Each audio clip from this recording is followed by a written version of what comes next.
Hi everyone, it's Dr. Lepore, and I wanted to talk you through lesson 4, You Are a Star. When I first look at the title, You Are a Star, I think about being a child and getting a gold star, but that's not really what we're going to be talking about. For this lesson, I'm actually going to break it into 2 videos because I have so much I want to go over with you, and I'm trying to keep these videos as short as I can. Probably not succeeding because I do love to tell you these things, but I'll try. So let's go ahead and start. So the big part of career development here is you understanding your story. Each one of us has our own career story. We have our own life. We have our own learning journey. And really, it is unique. As I told you a little bit about in my first videos, I started off, I was working in a bank as an undergraduate. I ended up doing mergers and acquisitions training.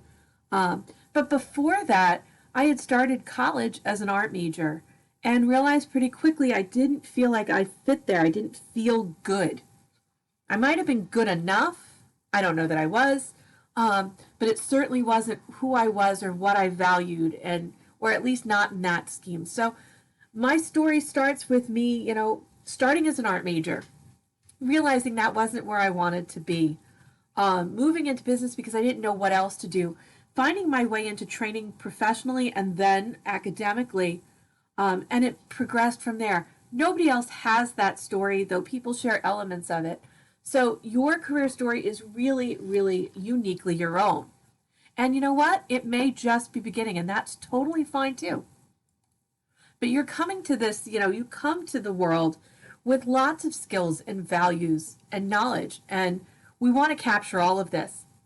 So when we're applying for jobs, our goal is to tell a compelling evidence-based story about the unique strengths you have. You don't need to tell a prospective employer about your weaknesses. Those are things that you're going to continue to work on. You talk to your mentors and your coaches about them. But when we're putting ourselves in front of an organization we want to work with, we are going to want to tell them the story of success that we have and those strengths that lead us to success.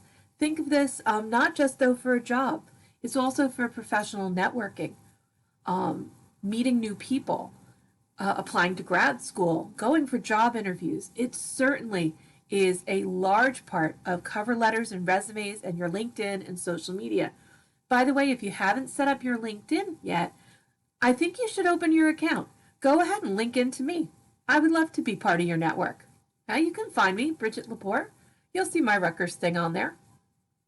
But the idea here is we want to have the story and we're going to tell it in multiple places. Right? And it's built on so many things, right? Your advanced training and your competence and your learning and your knowledge and your experience and your abilities. So many different things, and where you grow, right? Where you've improved, especially when it's hard. So the School of Arts and Sciences is pretty big. We have over 200,000 living alumni. We offer over 100 majors.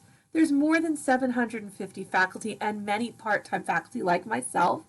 We have more than 21,000 students, and we cover the humanities, the math and physical sciences, the life sciences, and the social and behavioral sciences. So, when we start thinking about undergrads, you probably think School of Arts and Sciences. Just to give you an idea, the humanities are really the study of being human. Probably a good way to put it, right? The study of being human. But all of these things really are the study of being human. Life science is there to improve our lives. Social and behavior sciences to understand ourselves. The math and physical sciences to understand the bodies we inhabit and the world that we inhabit. So that's the School of Arts and Sciences.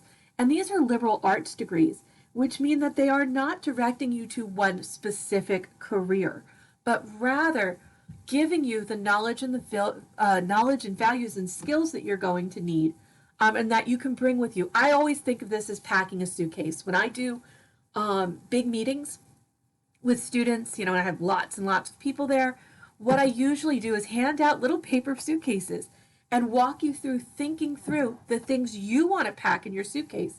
because you can't be everything to everyone. You can't learn all things, but you can make, mindful choices of where you want to put your time, your effort, and your emotion. So, what holds us back on this, though, and the reason I like the suitcase model, is because it helps us push away some of the negative. Human beings, it seems like we're pretty negative towards ourselves. We don't usually tell ourselves happy, positive stories. Most of our stories tend to be pretty negative. When we hit a setback, when we hit a barrier, it's because we did something horrible.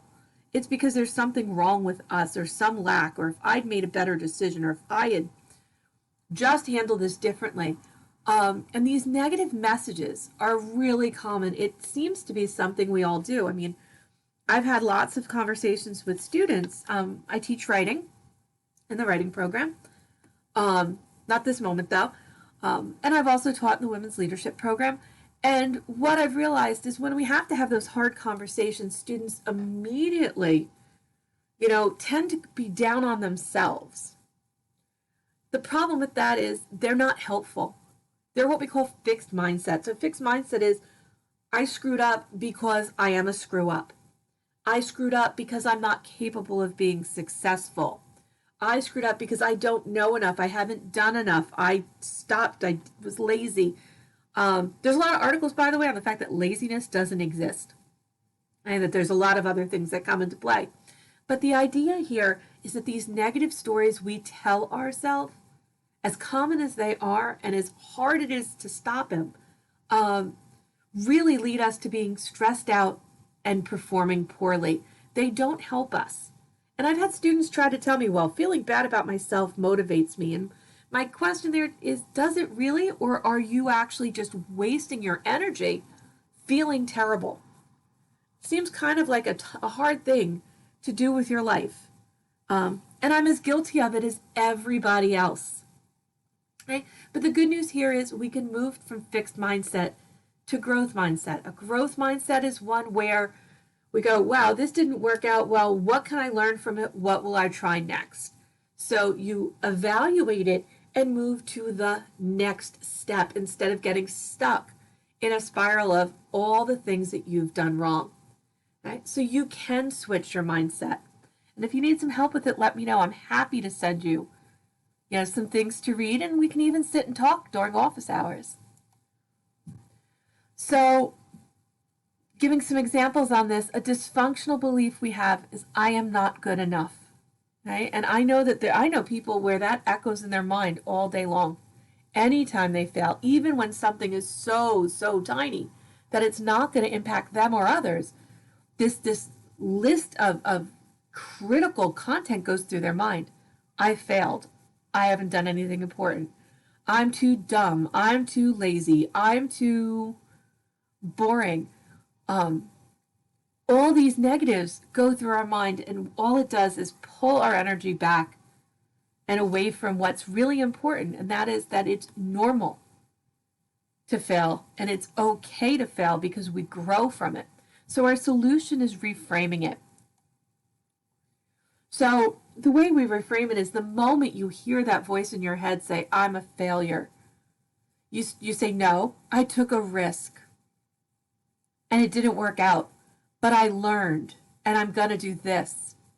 And those are stories, by the way, that other people really like to hear. It resonates with them. Although there are some employers who do want to hear that, everything was great. We can call it like a silver spoon moment, like you were born to be an accountant. The reality is, for most of us, we have learned and grown by taking risks, failing, learning, and trying again. Okay? You want to constantly, you say, oh, I'm never going to get a job. No, I've done some things that employers are going to care about, and I have more to do. And you know what? Maybe I should do this next. Instead of saying, I can't do anything. No, I have weaknesses, but I also have these strengths. And although in the beginning it might feel uncomfortable, you actually have to stop yourself from going into these thoughts. So one thing you can do is literally stop yourself and start writing the positives down. It sounds so simple, and you know what? It works. So being a scrapper, being the person who comes back from challenge, right? It means that you can create a story from it.